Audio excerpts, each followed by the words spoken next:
Terima kasih pemirsa, Anda masih bersama kami.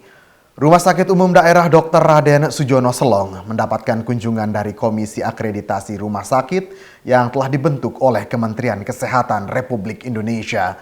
Proses akreditasi ini dilaksanakan untuk meningkatkan mutu pelayanan dan meningkatkan sumber daya manusia rumah sakit.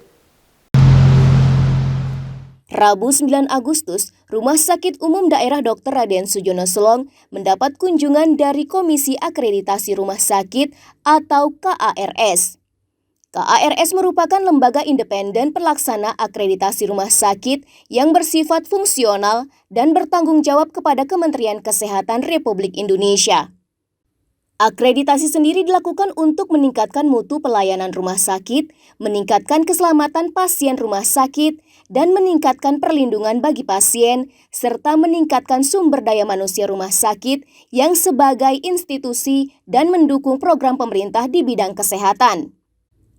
Hadir dalam kegiatan tersebut, pihak manajemen, para dokter, dan perwakilan OPD lingkup Pemda Lombok Timur.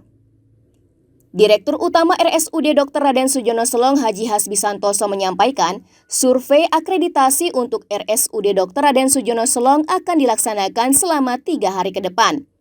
Rumah sakit tentunya memiliki banyak kekurangan, sehingga pihak manajemen mengharapkan masukan agar dapat dikerjakan sebagai perubahan di rumah sakit.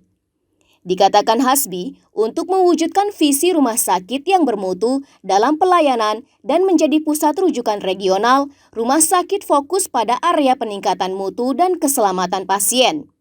Seperti pengelolaan kegiatan dan peningkatan mutu keselamatan pasien dan manajemen risiko, pemilihan dan pengumpulan data indikator mutu, analisis dan validasi data pasien, pencapaian dan tetap mempertahankan perbaikan serta sistem pelaporan dan pembelajaran keselamatan pasien dan penerapan manajemen risiko.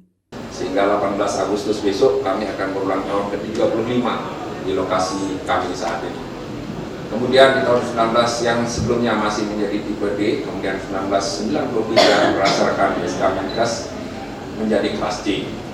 Kemudian inilah pertama kali Bapak dan Ibu saudara bahwa kami pertama kali melaksanakan akreditasi 5 standar yang dilaksanakan oleh KARS di tahun 2021 dan di tahun 2001 karena kami merintis sejak tahun 2011, kami di tahun 2012 menjadi BLUD sesuai dengan SK Bupati.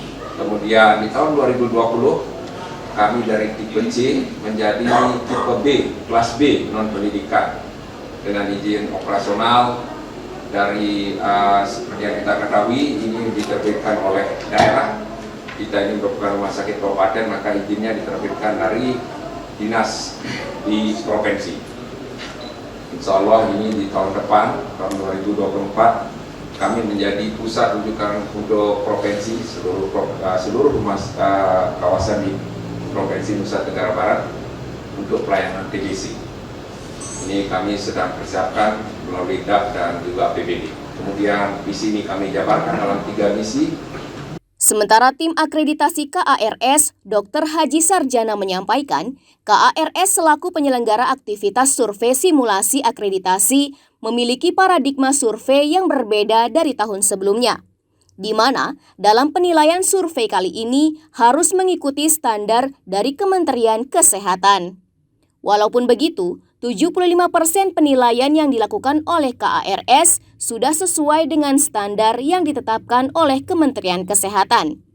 Adapun kode etik dalam melakukan penilaian akreditasi ini memiliki 3 langkah, seperti penilaian yang dilaksanakan secara daring dan luring, serta pemeriksaan dokumen kelengkapan di rumah sakit. 75% penilaian itu bersumber dari dokumennya KARS waktu senar 1.1.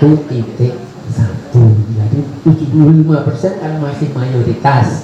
Jadi teman-teman tidak usah takut. Kenapa takut? Wong sejak 2001 sudah akreditasi. Dan saya percaya pada waktu 2001 itu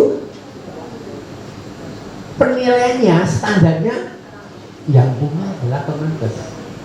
Dulu itu Kemenkes. Baru 2007 itu Kars itu membuat standar yang acuannya adalah maksudnya acuannya materi dari JCI. Jadi Kars pertama kali membuat standar akreditasi itu acuannya adalah JCI, yaitu Badan Akreditasi Tingkat Internasional.